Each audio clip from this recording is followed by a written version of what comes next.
What they do, what it is, this is Orion, aka Brass Balls. 'Tis the season to be jolly or scared, however you choose to be. We are upon Halloween season, and what better way to celebrate this momentous season, if you will, than talking about this gem that I got in front of me, Gravediggaz, Diary of a Madman. As always, please subscribe to the YouTube channel, Orion Hip Hop, peep previous episodes, all of that. Y'all have heard me go on and on with my whole spiel. It is what it is. If you really mess with me, if you really jive with what I'm doing, please subscribe, like, repost, all of that. Yo, I got a homie with me. He goes by the name of One Lex. What they do? What's going on, Ryan? Thanks a lot for the invitation, man. Yo, man, thank you for being here because you got some classics, and this is one of them, man. Let's talk about this Gravediggaz, Diary of a Madman. As always, the first question I always ask, how the hell did you get this in your collection? I am still jealous.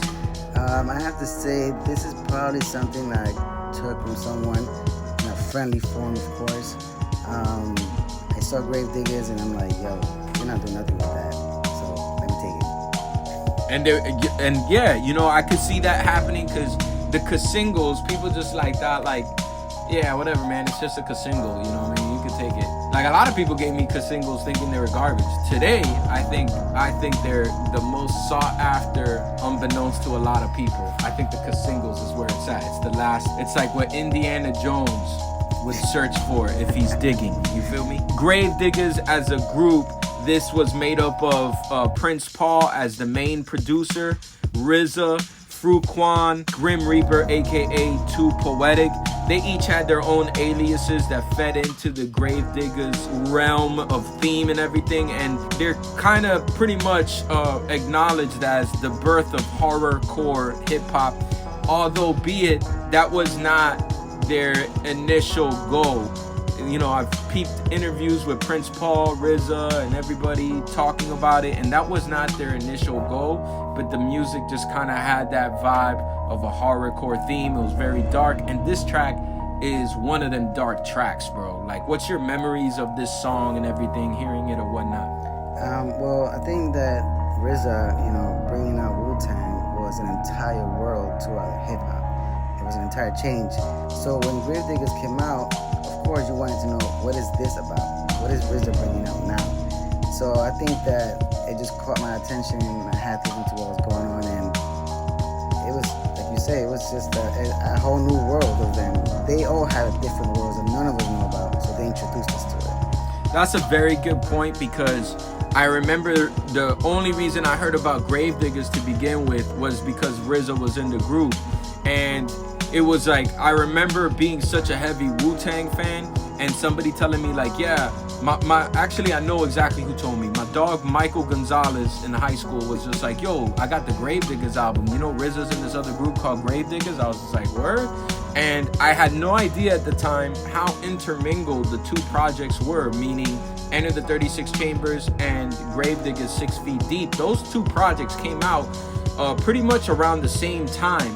And so I remember first hearing Gravediggaz 6 Feet Deep because Michael lent me his CD, and being like, bro, this isn't RZA. This is just some guy who's saying his name is RZA. My friend Michael is wrong. You know what I mean? Because there was no internet, you know? And when you open up the CD, on the plate of the CD, you see RZA with his grills that says RZA, and I'm like, holy shit, this is RZA. So then I remember listening to the album, and upon first listen, I didn't like it. I did not like 6 Feet Deep when I first, there was things about it that I was like, yeah, I kind of like this song, I kind of like this, and you know, RZA's kind of like out there with his rhymes, and I remember it like, I wasn't a fan of Poetic and how he was rhyming. It took a minute. I remember this was like freshman year of high school listening to this album, so I was late to the Gravediggaz thing, and I remember listening to it and being like, I don't know if I like this. Like, I don't know if I like this guy. I don't know if I like, what the fuck is this on? But Diary of a Madman, this song, I heard the album, and Diary of a Madman I'll always like. And Shabazz the Disciple is the first rapper. And so he's a feature on this song, as well as Killah Priest is a feature. And both of them really do their thing. And this is like the world's introduction to Shabazz the Disciple, who will later on go and release Death Be the Penalty that as a single. And then of course Killah Priest on the Jizza album with Bible, and Killah Priest's heavy career that he's had and everything. So it was really dope, dark track. The whole album is dark, but this track really had the most ominous vibe of them all. Listening to it and reading the liner notes, because this is how you learned, like back in the days. Yeah. And in the liner notes, they do mention Wu-Tang. Hellrazah from Sons of Man is actually in a skit on this album. So there's elements of Wu-Tang infused with this album. But one thing I'm gonna say about 6 Feet Deep, later on, it took me 3 years to finally recognize 6 Feet Deep as a 5 mic classic. To me, 6 Feet Deep only has one song that I always skip, and it's the rock song, Bang Your Head. It's not my thing, but every song on this album is amazing to me. I grew to like Too Poetic, which rest in peace to Too Poetic, aka Grim Reaper. I grew to like his style. Fruquan, I always loved Fruquan and how he rapped on it. But one of the things about RZA in this era is that I think 6 Feet Deep and Enter the Wu-Tang is some of RZA's best rapping. His best verses are on 6 Feet Deep and Enter the 36 Chambers. There's like things that he does that he's never done again. I think RZA is a better rapper when he sounds angry. I feel the same way about Raekwon. Raekwon is a better rapper when he sounds angry. You take away that anger and it's not as dope, to me at least. Where do you fit with Gravediggaz and everything? And I know you talked about how you got the tape and everything, but where do you fit with the Gravediggaz music? Well, I have to say I never really followed the entire Gravediggaz music, but this specific song, and you have a great amount of information in your brain. I'm watching you talk to me, not reading this information. I don't know how you keep so much information in your head, but I think that this song was definitely like RZA saying, "Hey, I gave you 36 chambers, now come with me. Let me show you my world." And it definitely took me to a whole different world. Because this song, there's no song out there, even till today, that sounds like that. It's different. And I think even when you look at the 6 Feet Deep album, one of the reasons I think that Diary of a Madman kind of sticks out, even though the whole album is kind of dark. I mean, you got songs like 1-800-Suicide, and you got dark songs on this shit. But the production on this is not only RZA and Prince Paul, but it's also a producer by the name of RNS.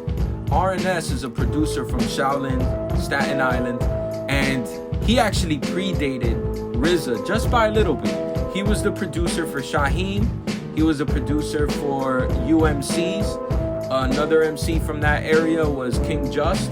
And so RNS was kind of out there doing his thing. And so he's accredited as co-production on this. According to Prince Paul, he's the one that brought in the loop of the samples. So the samples I was showing you earlier, you got 2 Johnny Mathis samples on this, according to whosampled.com, and they're not wrong, because we heard them, and it is those samples. Like, both songs are like love songs, but they're both eerie as hell. Released in 1956. I don't know what kind of love vibe they were on in the 50s, but it was creepy. Like, that love song from Johnny Mathis is called No Love. Yo, that would be perfect for Dracula movie, because Dracula's always trying to bone bitches. And so that would be the best song. I don't know how it hasn't been used for that.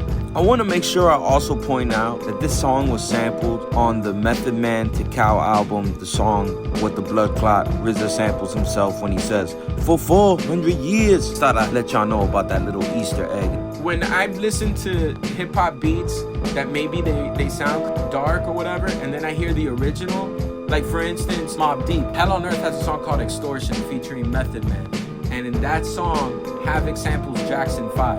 If I play the Jackson 5 song, it sounds upbeat, positive, bright world. Extortion is the complete opposite. Extortion is hell on earth, bro. And so when I hear Diary of a Madman and then go to the sample is just as creepy.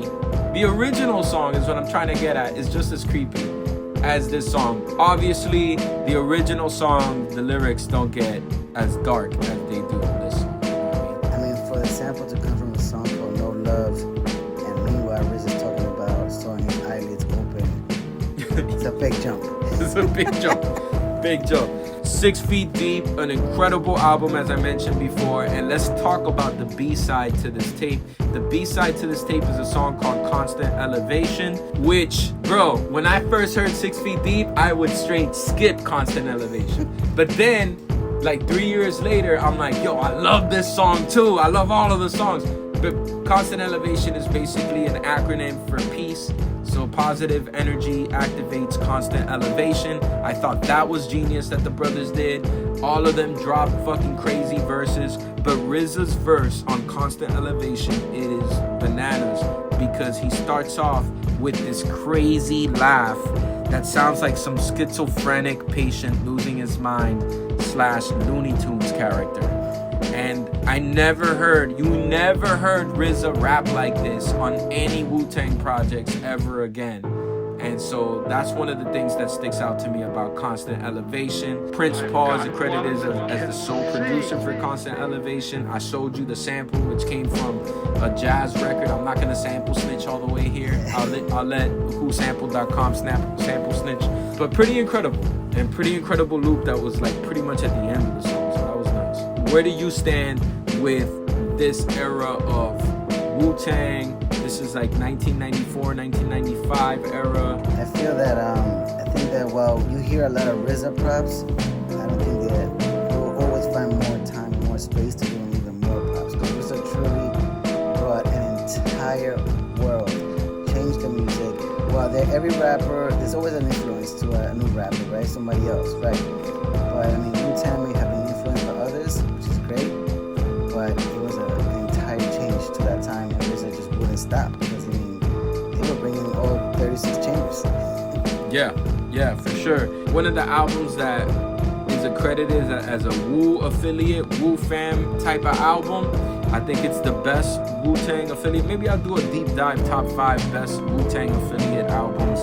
I think that would be a dope episode. But the follow-up album to Gravediggaz, the Pick the Stickle and the Shovel, that album is just as dope as 6 Feet Deep. All my listeners out there, you know what time it is. Description box, more links. I'll put some interviews and whatnot that Prince Paul talked about about Gravediggaz album, specifically podcast episode he did with Open Mike Eagle, so y'all could go and peep that. Once again, rest in peace to Grim Reaper, aka Too Poetic. One of his coldest verses is a feature song he had with a rapper, Last Emperor.